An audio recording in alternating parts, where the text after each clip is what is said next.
Daina nakapalagpaan sa rong person with disability kan arestarong kang otoridad. Magkalis na maaktuwa na nagagamit ning shabu sa loob pa man mismo kan CR na pigagamit kan nagkapirang PDEA agent sa Naga City. Alas 10:05 nin aga sa JMR Coliseum Compound sa Barangay Triangulo sa nasambit na syudad. Binisto ang suspect na sarong 43 anyos na lalaki. Waran trabaho asin residente kan Zone 1 Kalawag parehong syudad. Sigun sa opisina kang Philippine Drug Enforcement Agency Camarines Sur, magamit ko tanin CR ang sarunindang agent kan maaktuan ng pagbatak ning shabu kan sospek. Kung sa inako sa posisyon kay ni ang sarong pidasong heat seal transparent siya sila ug ang pigtutubudang shabu na may gabat na 0.5 gramo na nagkakantidad ng 500 pesos asin iba pang drug paraphernalia.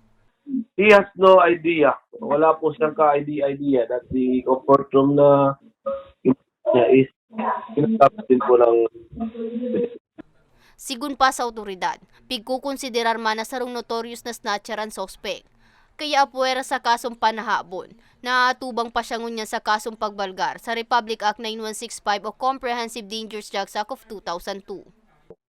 If you are still engaged in the proliferation of illegal drugs, tigilan nyo na po at hindi po kami magdadalawang isip at hindi po kami titigil at hindi po kayo mahuli at magtuldukan ang inyong illegal na gawain.